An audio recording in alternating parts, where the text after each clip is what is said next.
United States of America, and to the republic for which it stands, one nation, under God, indivisible, with liberty and justice for all. I call this Bryan City Council meeting to order. Call the Bryan Board of Public Affairs meeting to order. We all set? Is that all we need? Okay, the purpose tonight is to discuss and adopt the rules for the Bryan Industrial Park North as suggested by the BPA Advisory Committee. And we have Matt Davis with us here, and Dan Yaras, and Bonnie and Nick Reed both served on that committee, along with several others. Dick Allen of the gas company, Brian Carver, of course, was on there. Rhonda Fisher was on there. Matt Davis, and I guess Bonnie and Dan, and that took care of that. We met 1, 2, 3, 4, 5, about 7 times to develop these rules and regulations. And in the back of the minutes that I did send you, it's orange sheet, the orange sheet on the, it's the orange sheet. That we're going to go over, and Brian's kind of going to lead it. Does everyone have the orange? The board members will have a white sheet. The board members will have a white sheet. That's it. Oh, they have a white sheet. It's the same thing. Same thing. Everyone wants orange. I got plenty of orange down there. So, Brian, we're going to let you kind of go down those rules and regs. Well, first of all, we wanted to make it interactive. Because, working with Matt and our GP and those groups, ease of getting to our site and navigating the city's bylaws as it's planning, zoning, and whatnot is crucial. So with that, we took this original sheet, which was the Bryan Industrial Park North sheet, and we've retailored it so it's completely different and versus the old sheet of the old industrial park. So let me run through these real quick, and then we'll go to the website.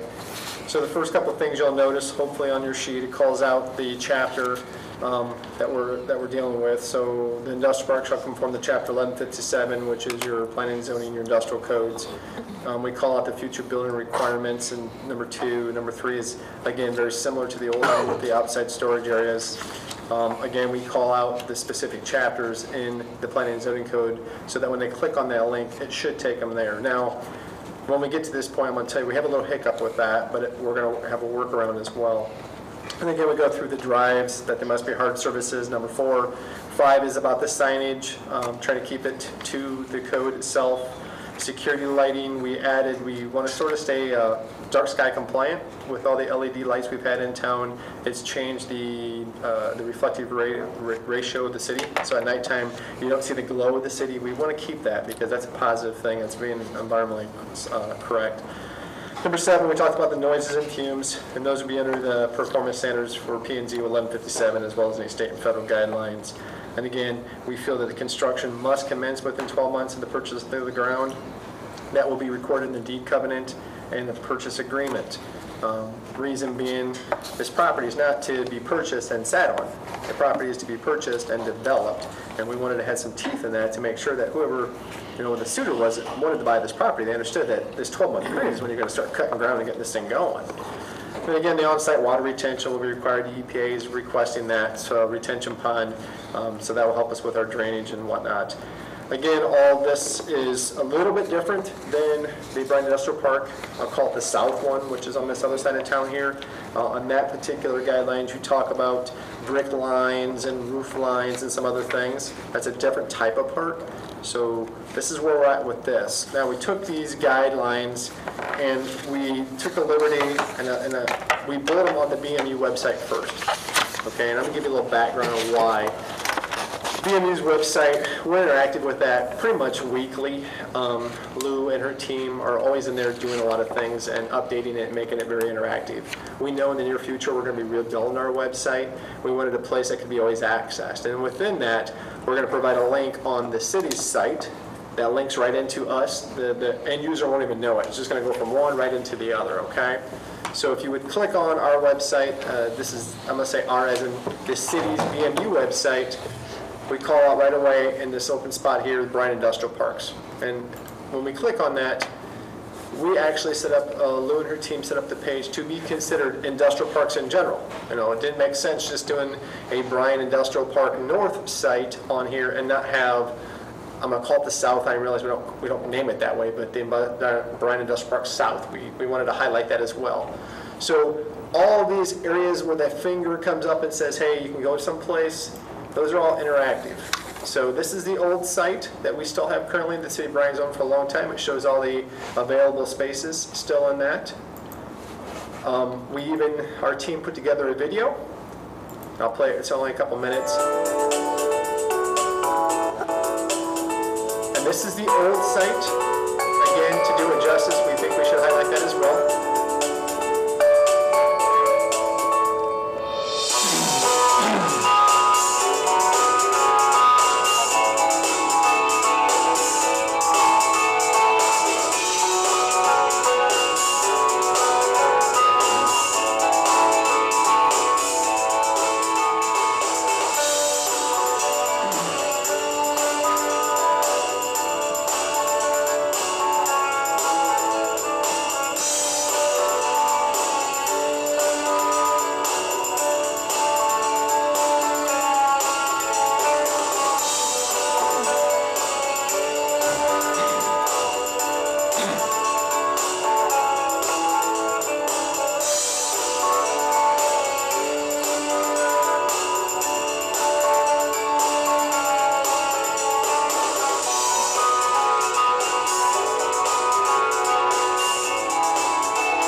Okay, so that is the old site. Now we've done the same thing with our new site. Again, you click on the map and the hyperlink comes up and shows the overall layout of that park. Realize this piece right here is the piece that both board and council has chose to sell to Davlin. We haven't highlighted that as being split out yet, and then we leave this as one large plot for the 76 acres and showing a division line here. We feel it's best to leave that open right now. Again, we want to entertain the 20-acre lots themselves, but you know, we do want to leave it open enough to entertain any kind of offers. So there's that link, and then again, we'll go into the film, which is just an updated, our shovel-ready version. Very similar to the other one.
So that's the actual videos. As you scroll down the web page, we also have the contact information. Then we also have the link to copies of the building guidelines. Now, this first one is your original Bryan Industrial Park guidelines. You click on it, it will take you to those guidelines. Those were not touched during the BPA meetings, have not changed. There are some comments that we will probably in the future have to look at these and address, but as of right now, these are as they stand. And then our Industrial Park North, which are called out, are the guidelines that are in front of you. And as you can see, we have active hyperlinks within this document. Now, originally, we ran into some hiccups when we built this document with the hyperlinks because several of the computers in my office have before went to the website where the planning and zoning rules and regs are located. And with that, on every computer website, you guys are familiar with computer cookies that are installed on your system. And those cookies allow a computer to recognize a site that has previously been to. What we ran into is several of our computers, like mine, linked exactly to Chapter 1157 of the code. Others within the departments would not link at all. They would error out. And we're trying to work through this and figure out why this was happening. And what we found out is the actual hosted site that hosts all our rules and regs and P&Z stuff really wants to direct people to their homepage first. And it's a City of Bryan homepage, which we will go to. Again, we click on it. It takes you right to the Codified Ordinances homepage. Not as easy to navigate through in the sense of we don't jump directly to 1157, but it does get you to the Conway Green Company's website of ours where we can get to those rules and regs and start to do a search. We left the link this way. We actually rebuilt the link, Lou and Eric, to get us to this portion. A little tougher to look up certain things. So what we are planning in the very near future, and Ron is working with us on this. Sorry about that. I'm going to close that out. Ron is working with us on getting a potential Word document where we can link within that Word document right to those chapters. Until then, though, I wanted to have something, because this is active and up and running right now. I wanted something that would take anyone to the zoning, the ordinance, codified ordinances, so they can get around themselves. And again, we didn't have the problem with the dark sky specifier because we created a PDF of that and embedded it into the website itself, so it's linking internally. I did talk with Mr. Wieland shortly, a little while back about this, and there's some things that he's going to help us with to get us where we need to be. And again, like I said, Rhonda has made contact with the firm that handles a lot of the codified ordinance information, and she's trying to work through this also with us. So what we have is a name I think we'll probably end up approving today, the Bryan Industrial Park North. These would be the rules as they stand for any incoming business. We did put Mr. Davis's name as the contact person because quite honestly, they're going to contact WEDCO before they contact us. A lot of times Matt is the primary contact before the mayor or I are even called. You know, if there's just a little bit of interest, they're going to call him and he's going to say, hey, direct them right to where they need to be. Once this is up and running, probably within the next week, I'm going to say a week or so, we will work with whomever is the specialist on the city side who takes care of the website to get this link embedded into your homepage so that both are active with this. Again, please understand, we want to house this on the BMU because once we start to modify these, especially these chapters, once we do a modify, you guys automatically see that group modification because you're a link into it. I don't want to have to worry about two separate sites running this and have to modify them both. It doesn't make sense. You know, in the future, you know, we're going to migrate into one big site. And, makes sense, absolutely. And we have the staff on hand. They're getting shorthanded now because we're finding a lot more stuff for them to do, but like I said, we have the staff on hand that really utilizes this media for us. So I'm open to questions. Again, like I said, Lou and Eric, their team did a phenomenal job with this. In fact, I thought it'd be easier than what it was, and before we know it, it was headache, and then weeding through some processes to get us where we're at. We talked about protectiveness with those lots so that we didn't have one corporation come in wanting to buy the whole thing. Mm-hmm. Now, it sounds like I don't want a corporation coming to buy it. That's not the point. The point is trying to do it so we don't have it like an Ingersoll Rand where all of a sudden the whole company shuts down and then they're all gone. Mm-hmm. do we have a provision back up that monitors how many acres one entity can purchase? It's not in the advisory committee guidelines. What I think would happen on that was, and this is the intent that I've always wanted to keep as well, that's a council and board decision. So if a company comes in and contacts Matt and says, hey, we would like to come in, but we want all of this, and this is what we want to do with it, it's not a definite yes. It is something that would have to be brought to this group and discussed. I'm okay I don't with want to that. put something in place that's a roadblock that people won't look at us. I want them to come and knock on our door, but you guys have the ability to say yay or nay at the end. Okay, I'm okay with that, just as long as it comes to a legislative body.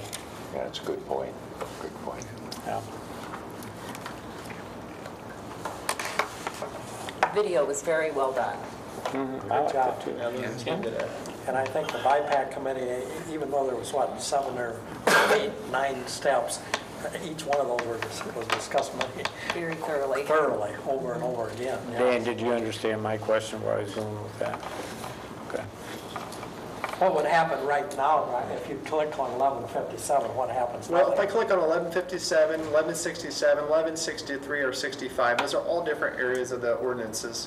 We know that. But if I click on it, it takes me automatically back to the to start that. page. Okay. The original, and I'll be honest, the one that we originally worked with would Came take up us with that. directly there, Yeah. but it may take Jim's computer there and not Dick's, and the Mr. Whoopies it would, and it all depends on, had you been to the site before? These are things we didn't realize until we got into this, and in fact, I had Lou make contact with Conway Green and say, hey, we need the code so we can start to embed this, and that's sort of a no-no. They don't want to release that. This is not what we want. We want you to go this way because it's safe. It's a safer way to migrate through their database. So, like I said, we can find a workaround, but it's probably not the right way to work around it. We never had this kind of a selling point on the old industrial park. This is, Yeah, they actually, No, like I I said, like it. Yeah. Thank you, put did a a good good job. there. They did a great job. So, is this neat what you guys wanted as an interactive, modernized? Okay. we also sent that to AMP, correct? Yes. Or AMP has a, AMP's already done a blanket out to a bunch of advisory groups, and we even haven't corrected the address. Yes. But they've had, well, I should have brought those numbers. There were well over 100 hits on it of the 1,000 plus they sent out, and they're working with us on this. As soon as we update, we try to direct them to it and keep them in the loop. When you had this provision number 2 with the wood pole buildings for accessory, I'm thinking you're talking small buildings with an existing for storage purposes or something? Because certainly we don't want to get into wood structures, do we? You know, when Mr. Whelan asked if I needed him tonight, I'm like, we're good. I will defer. I believe it says for accessory. Yeah, that's what I mean, that's what that means, right? Like small outbuildings? yes. Yeah, that's what I, We talked about that quite a bit. Yeah, I think you got to keep in mind, if somebody's going to build a big plant out there, we're not going to argue if they put a pole barn on the property. Right, and that's where that's meaning, The right? same way if somebody told me we want all that land, we're going to bring 2,500 employees in, I'd have a hard time voting against only selling them 20 acres, you know.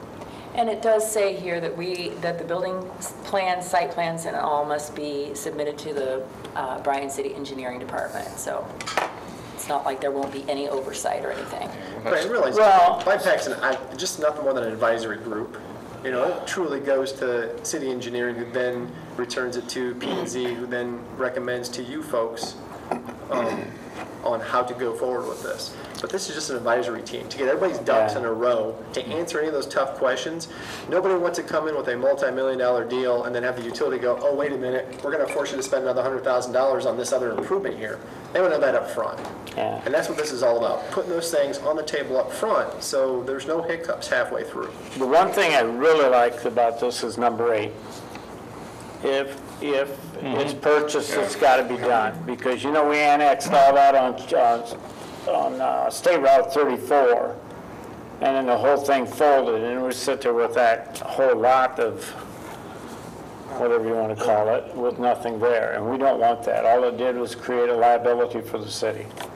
So I like this. We put that in, but did you read that Toledo did that with their China purchase of the waterfront down there? and they have not built in a 3-year period or whatever, they now have the right to buy it back within 1 year. That was that a always state? yesterday. So that's state very statute? similar to this. Yeah, that was down there on the docks by the Yep. old steam plant. And Yeah. in fact, the last I had read about it, and actually heard this weekend, that the people that signed up for this had to complete the building to a substantial structure as well. Yeah, So they could pull up, but they had to I complete. just read their time was up, and now Toledo has the option of buying it back for, I think, the original purchase price. Well, that was my, can they get it the original purchase price on I'm it? sure it's in there. I wouldn't bet against it, but I almost, Well, that was the one thing I did like about it, so we don't end up with another entity like we had east of town. Remember, you're going to build this into your deed covenant and the purchase agreement, so there's a twofold there. You guys did a nice job, guys and gals. So I guess we need a motion from both groups to accept the rules and regulations of the BPA committee. Okay, the chair will entertain a motion for the council. I'll make that motion. I'll second. Dick Reed, Yes. Dick Wright, Yes. Keith, Yes. Tommy, Yes. Rick Hoopie. Yes. I'll entertain a motion for BMU. I make a motion. So get it. Keep crying. Al, Yes. Dick, Yes. Bonnie, Yes. excuse me, Jim, Yes. Karen. Yes. Could you give us a resolution number? It's just a motion. That's Just another- well, that was just a motion. This is another thing. So now we can on with the resolution, all right? So we're done. Is that where we should go next then? We're done. We're done. We're done with that. We have Yeah, I don't know what this is. executive session, that's for the, Okay, and then, we gotta have a motion to go into an executive session right. for compensation of personnel with action to follow. Chair will entertain a motion to go into executive session for council. So moved. Dick Wright, Rick Yes. Hoopie. Yes. Dick Reed, Yeah. Keith, Yes. Tommy. Yes. I'll entertain the same. So moved. Second. Dick Long, Yes. Al, Yes. Jim, Yes. Bonnie, Yes. Karen. Yes. And Jackie is staying with us also. Okay, 7:05.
I declare this meeting open for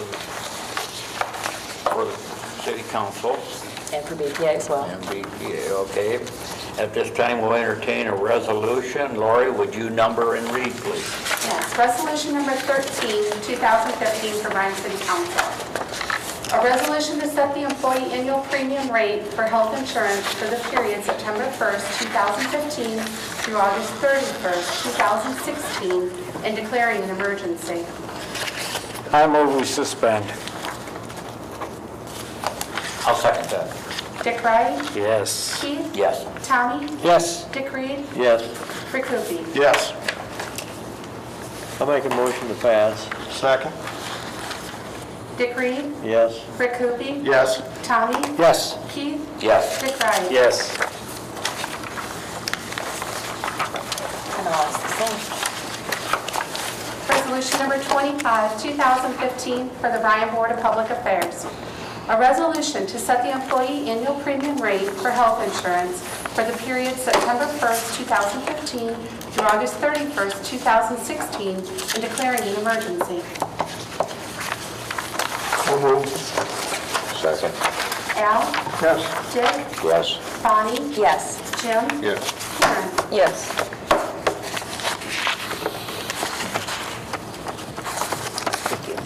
No other business, we motion to adjourn. Okay, the chair will entertain a motion to adjourn for, in just a moment. Get it signed. We're on hold. Oh, got to sign. Sign that afterwards. I had a great acting mayor on that. I did a lot of that last year.